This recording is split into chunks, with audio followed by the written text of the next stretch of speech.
A big new research report just came out showing that people who manage 3 risk factors in middle age get 13 extra years in life free of dementia compared to people who don't. It was one of the biggest studies on over 12,000 people followed for over 26 years. In this video, I'm going to discuss the 3 things they measured, what each one appears to be doing to your brain, and exactly what you can do to reduce your risk of dementia. People with none of these 3 risk factors went 30 years without dementia. People with all 3 went only 17 years without dementia, so 13 extra years in life. If you have a friend or family member that's worried about their memory and dementia risk, please send them this video now. This could really help people. I'm Neil K. Shah, a Johns Hopkins and NIH-funded caregiving researcher and the CEO of CareAya. I've helped thousands of families navigate aging, dementia, and serious illness. I'm not a clinician, but a leading researcher and innovator in caregiving, and the topic of dementia prevention is near and dear to the people I serve. So let's get right into it. On August 5th, 2026, Neurology Open Access, a journal of the American Academy of Neurology, published a paper from the Optimal Aging Institute at NYU Langone with co-authors from UNC School of Medicine, Johns Hopkins, and others. They found 3 risk factors for dementia, all measured since middle age: high blood pressure, diabetes, and smoking. The surprising result was people carrying none of the 3 went an average of 30 years from the start of tracking without developing dementia. People carrying all 3 went only 17 without dementia. So the difference is 13 extra years in life without dementia. I think that's huge. The author's own framing was really blunt. People need to actively reduce these 3 risk factors in middle age as a strategy for preserving brain health for more than an extra decade. And they anchored it to a big number. Roughly 42% of people are at risk of developing dementia at some point after age 55. Here's what I think separates this from many other studies. The data comes from ARIC, ARIC, a study that began enrolling Americans in 1987. It was in 4 places: Jackson, Mississippi, Minneapolis, Washington County, Maryland, and near me in Forsyth County, North Carolina. 12,409 participants, average age at baseline 56 years old, median follow-up 26.3 years. Think about what that means practically. You cannot build this study today. You could start now and get all your answers all the way in 2052. That's why I think a single well-run cohort like ARIC keeps producing landmark findings decade after decade. The investment was made by people who understood they'd probably be retired before any payoff. Another thing I think is notable here, many dementia studies are reported the way like an actuary would think. They use words like hazard ratios, relative risk, associated with 20% lower likelihood. Yes, those numbers are right, but they're almost impossible for a human being to feel. Some of those statistics are useful for researchers, but not practically helpful to get the attention of regular people who could benefit the most from it. This time, the researchers converted risk into time, and I think time is the thing that many people can relate to. 13 more years without dementia means attending your granddaughter's wedding. The way that data is presented, is so relatable to many of us, and that reframing in my mind is the most important thing about this research paper. It is something tangible that many people can feel, and I hope it can motivate people to take action to reduce their own risk. Now, why would blood pressure, sugar, and smoking do this to a brain? There's 3 mechanisms. Your body has a lymphatic system, which is a drainage network that carries waste out of your tissues, but your brain doesn't have one. For most of medical history, that was just a strange fact that nobody could explain, because the brain is actually the most metabolically expensive organ that you have, and it generates an enormous amount of molecular garbage. Then, about a decade ago, researchers started describing what's now called the glymphatic system, named for the glial cells that make it work. Here's how it's understood to operate. Cerebrospinal fluid gets pushed into the brain along the outside of your arteries through channels called perivascular spaces. It washes through brain tissue, picks up waste, including amyloid beta and tau, which are the proteins associated with Alzheimer's disease, and drains out along the veins. Now the part that'll make you sit up. What drives that flow? Your pulse. Each heartbeat sends a pressure wave down your arteries, the artery walls expand and recoil, and that motion pumps fluid through those perivascular channels. Researchers call it perivascular pumping. Your brain's drainage system is powered by the beat of your own heart. So what happens when arteries stiffen from years of high blood pressure? Things stop moving as much, less motion, less pumping.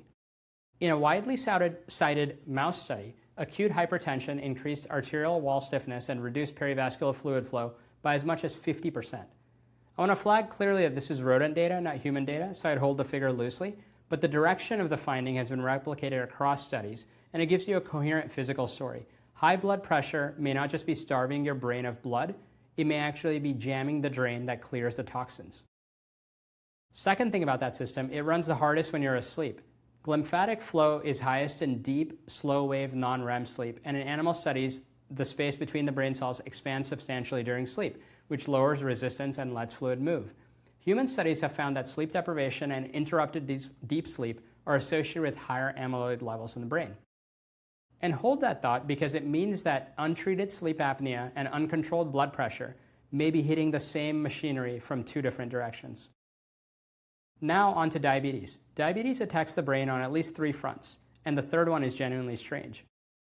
First, the small vessels. Chronically high blood sugar drives oxidative stress and the formation of advanced glycation end products, sugar molecules that permanently bond to proteins and stiffen tissue. In the brain, this shows up as cerebral small vessel disease. White matter changes, tiny silent strokes, microbleeds. It's why the link between diabetes and vascular cognitive impairment is even stronger than the link specifically to Alzheimer's. Second, the blood-brain barrier. Hyperglycemia and insulin resistance degrade the tight junction proteins that hold your blood-brain barrier sealed. A leaky barrier lets inflammatory cells into brain tissue that shouldn't be there. Third, and this is the one I find remarkable, there's an enzyme called insulin-degrading enzyme. Its day job is clearing insulin, but it also breaks down amyloid beta. So one hypothesis is that when you're chronically hyperinsulinemic, flooding your system with insulin because your tissues stop listening, that enzyme gets monopolized by insulin and less of it is available to clear amyloid. That's just a hypothesis and not settled fact, and so far the human evidence is mixed, but I think it's all of this is part of why some researchers call Alzheimer's type 3 diabetes.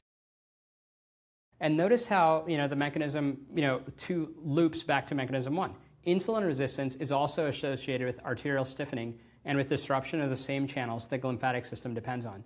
These 3 risk factors, so really aren't 3 separate stories, they're 3 routes to the same intersection. Now, smoking. Cigarette smoking does something specific to blood vessels. It wrecks nitric oxide.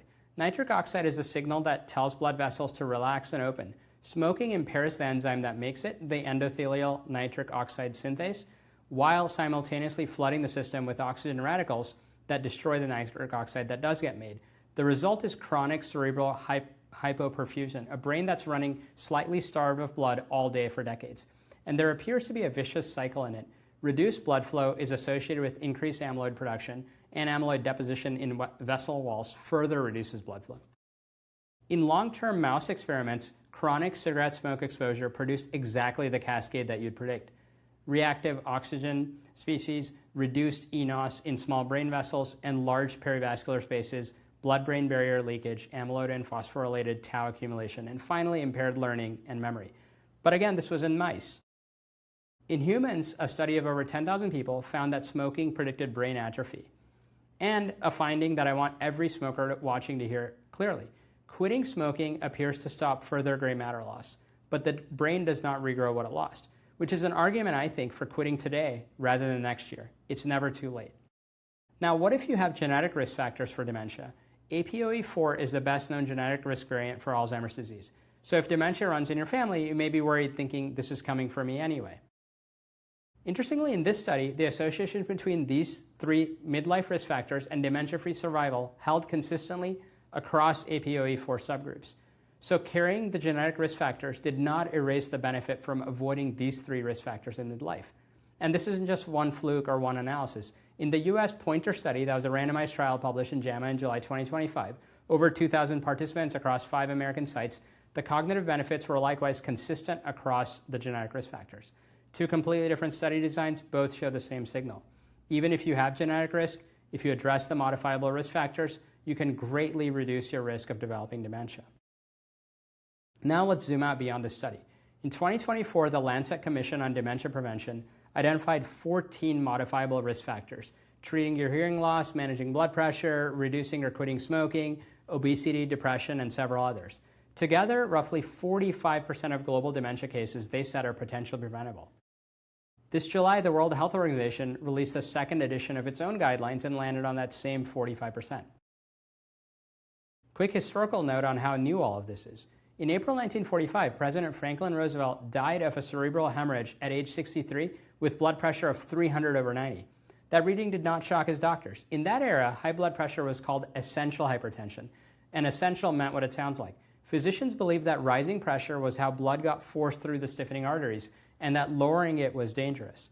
His own physician had described his arteries as no worse than normal for a man of his age.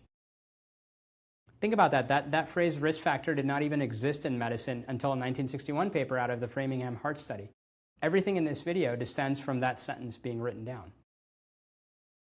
Now some limitations from this study. 3 significant limitations I'd caveat. 1, it's association, not causation. The author stated explicitly, observational data cannot prove that avoiding these 3 things caused the extra years of life without dementia. We can just observe that it's associated. But people can use common sense to make decisions about what that means. 2, the risk factors were measured once, a single midlife snapshot. So the man who quit smoking at age 58 stays categorized in the smoking group forever. It's a real limitation, and it means that this study does not tell you how much you recover by changing course later. 3, self-reported smoking, and only 4 specific American communities that were recruited in the 1980s. So this may not represent everyone. So what would move this from associated with to does something? I think randomization, which is exactly what the US Pointer study delivered. Over 2,000 adults ages 60 to 79, all at elevated risk of dementia, randomly assigned. One group got a structured program with exercise, the mind diet, cognitive training, and social engagement, and monthly blood pressure monitoring, with peer teams and accountability. The other group got the same goals, but all self-guided, no support. Both groups improved on cognition over 2 years, but the structured group improved more. So to me, that means just knowing what to do was not the main variable. Being held to doing it was what made the difference in people's brain health. So what moves can you make today? I think 4 things. First, know your 3 numbers: blood pressure, A1C, and smoking status. If you don't know your numbers, try to go get them measured this week. Second, treat ages 48 to 68 as the main modifiable risk window. That's the age range in this study where these effects were measured, over the long term. Past age 68, the other 12 factors on the Lancet list are still fully in play. Things like treating hearing loss, physical activity, social connection, etc. Third, ask about sleep. Given what the glymphatic system research suggests, untreated sleep apnea, I think, really deserves a conversation with your doctor. Fourth, build some scaffolding and support, not just relying on your willpower. That's a real takeaway from the Pointer study. Having a walking partner or someone to help you stick with your plan beats just making a New Year's resolution and hoping you'll stick to it.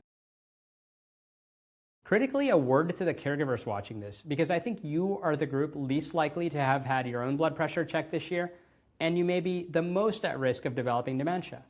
The WHO estimates that dementia costs the world about $1.3 trillion annually, and roughly half of that is the unpaid caregiving, given by caregivers like you, who skip your own medical appointments to focus on someone else's health.